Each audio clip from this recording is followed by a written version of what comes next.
Voltaire, Micromégas, chapitre 5. Expérience et raisonnement des deux voyageurs. Micromégas étendit la main tout doucement vers l'endroit où l'objet paraissait, et avançant 2 doigts et les retirant par la crainte de se tromper, puis les ouvrant et les serrant, il saisit fort adroitement le vaisseau qui portait ces messieurs, et le mit encore sur son ongle, sans le trop presser, de peur de l'écraser. Voici un animal bien différent du premier, dit le nain de Saturne. Le Syrien mit le prétendu animal dans le creux de sa main. Les passagers et les gens de l'équipage, qui s'étaient crus enlevés par un ouragan et qui se croyaient sur une espèce de rocher, se mettent tous en mouvement. Les matelots prennent des tonneaux de vin, les jettent sur la main de Micromégas et se précipitent après. Les géomètres prennent leur quart de cercle, leur secteur, et défient l'apone et descendent sur les doigts du Syrien.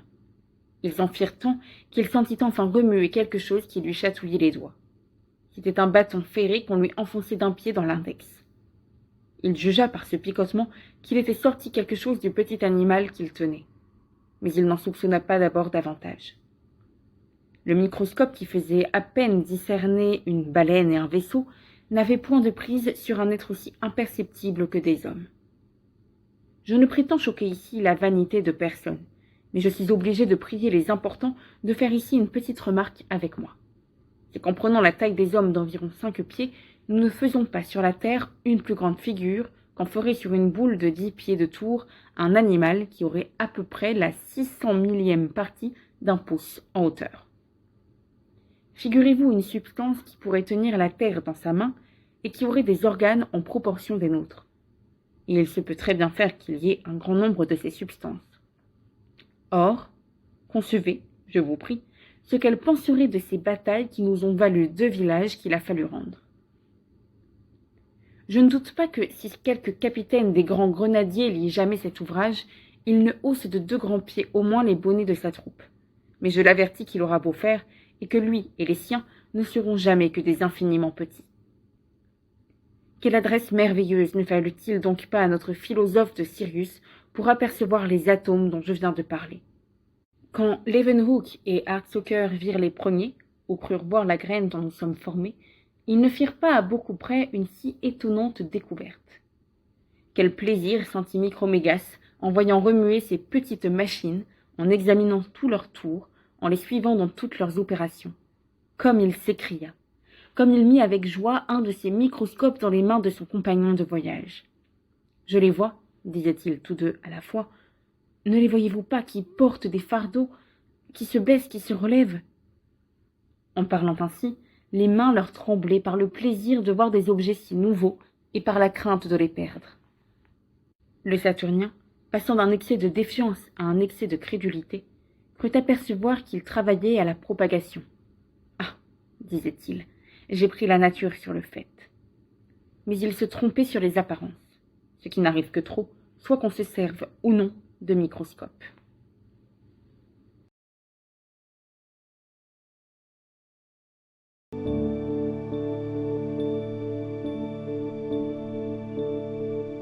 Voltaire, Micromégas, chapitre 6.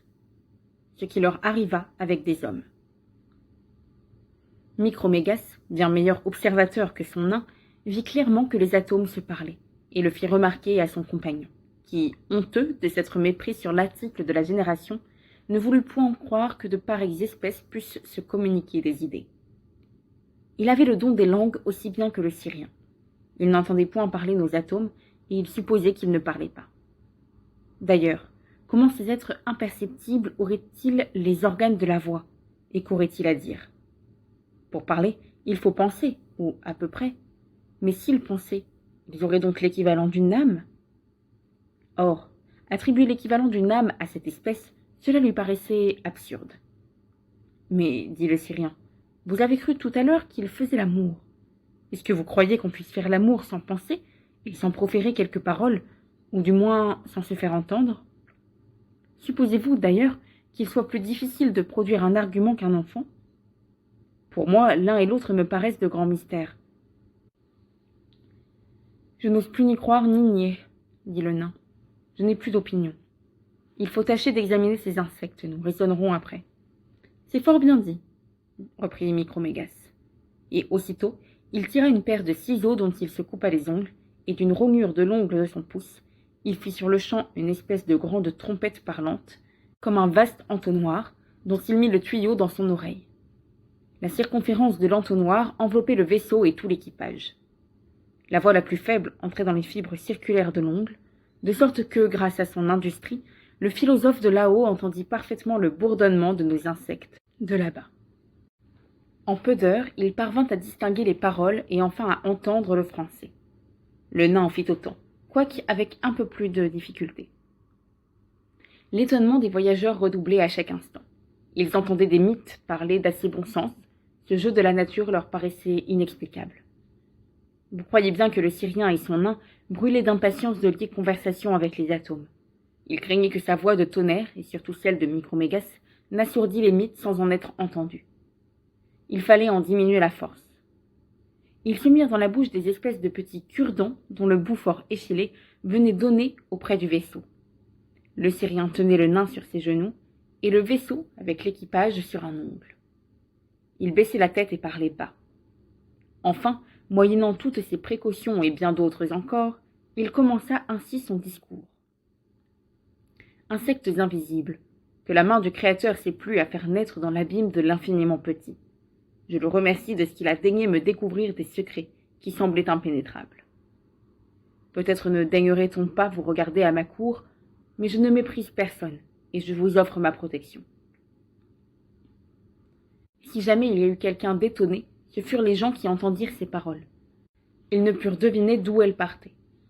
L'aumônier du vaisseau récita les prières des exorcismes, les matelots jurèrent, et les philosophes du vaisseau firent un système. Mais quelque système qu'ils fissent, ils ne purent jamais deviner qui leur parlait. Le nain de Saturne, qui avait la voix plus douce que Micromégas, leur apprit alors en peu de mots à quelles espèces ils avaient affaire.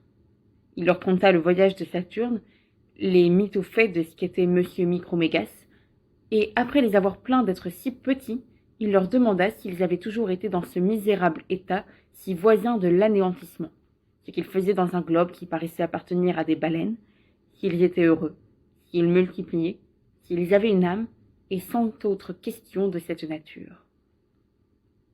Un raisonneur de la troupe, plus hardi que les autres, et choqué de ce qu'on doutait de son âme, observa l'interlocuteur avec des pinules braquées sur un quart de cercle, fit 2 stations, et à la 3e il parla ainsi. « Vous croyez donc, monsieur, parce que vous avez 1000 toises depuis la tête jusqu'aux pieds, que vous êtes un... »« 1000 toises » s'écria le nain. « Juste ciel, d'où peut-il savoir ma hauteur ? 1000 toises ? Il ne se trompe pas d'un pouce. » Quoi ? Cet atome m'a mesuré. Il est géomètre, il connaît ma grandeur. Et moi qui ne le vois qu'à travers un microscope, je ne connais pas encore la sienne. Oui, je vous ai mesuré, dit le physicien, et je mesurerai bien encore votre grand compagnon. La proposition fut acceptée. Son Excellence se coucha de son long, car s'il se fût tenu debout, sa tête eût été trop au-dessus des nuages. Nos philosophes lui plantèrent un grand arbre dans un endroit que le docteur Swift nommerait, mais que je me garderai bien d'appeler par son nom, à cause de mon grand respect pour les dames. Puis, par une suite de triangles liés ensemble, ils conclurent que ce qu'ils voyaient était en effet un jeune homme de 120 000 pieds de roi. Alors Micromégas prononça ces paroles. « Je vois plus que jamais qu'il ne faut juger de rien sur sa grandeur apparente. Oh, Dieu, qui avait donné une intelligence à des substances qui paraissent si méprisables, l'infiniment petit vous coûte aussi peu que l'infiniment grand.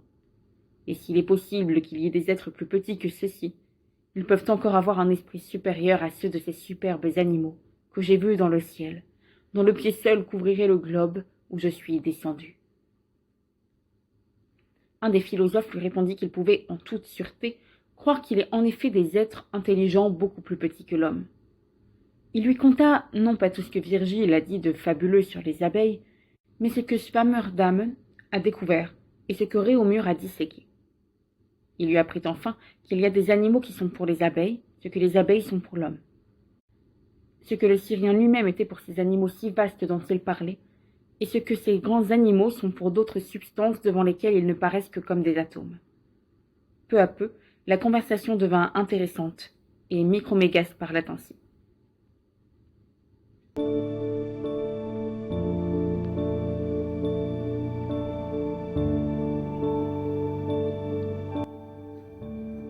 Voltaire, Micromégas, chapitre 7. Conversation avec les hommes. Ô atomes intelligents, dans qui l'être éternel sait plus à manifester son adresse et sa puissance, vous devez sans doute goûter des joies bien pures sur votre globe, car, ayant si peu de matière et paraissant tout esprit, vous devez passer votre vie à aimer et à penser. C'est la véritable vie des esprits. Je n'ai vu nulle part le vrai bonheur, mais il est ici sans doute. À ce discours, tous les philosophes secouèrent la tête, et l'un d'eux, plus franc que les autres, avoua de bonne foi que, si l'on accepte un petit nombre d'habitants fort peu considérés, tout le reste est un assemblage de fous, de méchants et de malheureux. Nous avons plus de matière qu'il ne nous en faut, dit-il, pour faire beaucoup de mal, si le mal vient de la matière, et trop d'esprit, si le mal vient de l'esprit. Savez-vous bien, par exemple, qu'à l'heure où je vous parle, il y a 100 000 fous de notre espèce, couverts de chapeaux, qui tuent 100 000 autres animaux couverts d'un turban, ou qui sont massacrés par eux, et que, presque sur toute la terre, c'est ainsi qu'on en use de temps immémorial. Le Syrien frémit, et demanda quel pouvait être le sujet de ces horribles querelles entre de si chétifs animaux.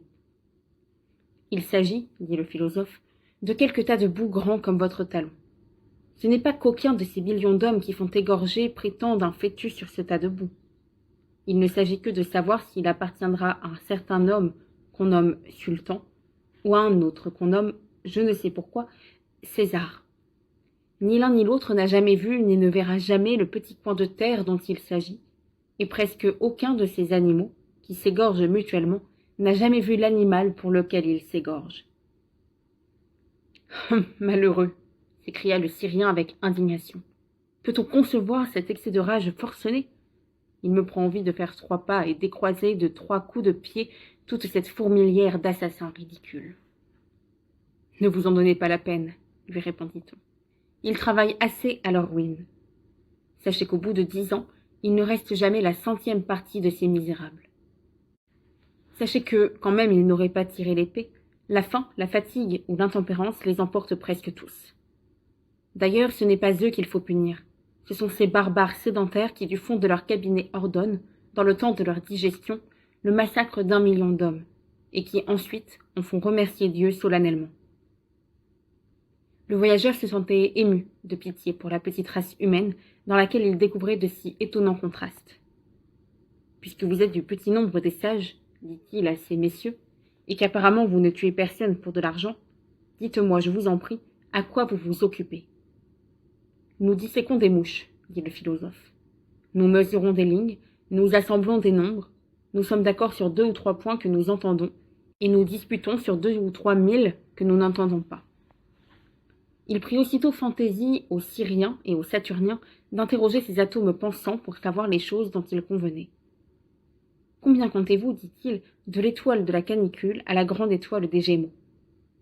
Ils répondirent tous à la fois, 32 degrés et demi. « Combien comptez-vous d'ici à la Lune ? 60 demi-diamètres de la Terre en nombre rond. »« Combien pèse votre air ?»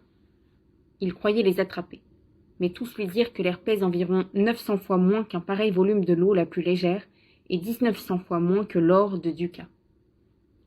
Le petit nain de Saturne, étonné de leur réponse, fut tenté de prendre pour des sorciers ces mêmes gens auxquels il avait refusé une âme un quart d'heure auparavant. Enfin, Micromégas leur dit « Puisque vous savez si bien ce qui est hors de vous, sans doute vous savez encore mieux ce qui est en dedans. Dites-moi ce que c'est que votre âme et comment vous formez vos idées. » Les philosophes parlèrent tous à la fois comme auparavant, mais ils furent tous de différents avis. Le plus vieux citait Aristote, l'autre prononçait le nom de Descartes, celui-ci de Malebranche, cet autre de Leibniz, cet autre de Locke. Un vieux péripatéticien dit tout haut avec confiance, « L'âme est un entéléchi et une raison par qui elle a la puissance d'être ce qu'elle est. » C'est ce que déclare expressément Aristote, page 633 de l'édition du Louvre. « Je n'entends trop bien le grec, dit le géant. »« Ni moi non plus, dit la mythe philosophique. »« Pourquoi donc, reprit le Syrien, citez-vous un certain Aristote en grec ?»« C'est, répliqua le savant, qu'il faut bien citer ce qu'on ne comprend point du tout dans la langue qu'on entend le moins. » Le cartésien prit la parole et dit L'âme est un esprit pur qui a reçu dans le ventre de sa mère toutes les idées métaphysiques et qui, en sortant de là, est obligée d'aller à l'école et d'apprendre tout de nouveau ce qu'elle a si bien su et qu'elle ne saura plus. Ce n'était donc pas la peine, répondit l'animal de 8 lieues, que ton âme fût si savante dans le ventre de ta mère pour être si ignorante quand tu aurais de la barbe au menton. Mais qu'entends-tu par esprit? Que me demandez-vous là? Dit le raisonneur. Je n'en ai point d'idée. On dit que ce n'est pas de la matière. Mais sais-tu au moins ce que c'est que de la matière? Très bien, répondit l'homme. Par exemple, cette pierre est grise, et d'une telle forme. Elle a ses 3 dimensions, elle est pesante et divisible. Eh bien, dit le Syrien, cette chose qui te paraît être divisible, pesante et grise, me dirais-tu bien ce que c'est? Tu vois quelques attributs, mais le fond de la chose, le connais-tu? Non, dit l'autre. Tu ne sais donc pas ce qu'est la matière. Alors M. Micromégas, adressant la parole à un autre sage qu'il tenait sur son pouce, lui demanda ce que c'était que son âme et ce qu'elle faisait. Rien du tout, répondit le philosophe malebranchiste. C'est Dieu qui fait tout pour moi. Je vois tout en lui, je fais tout en lui.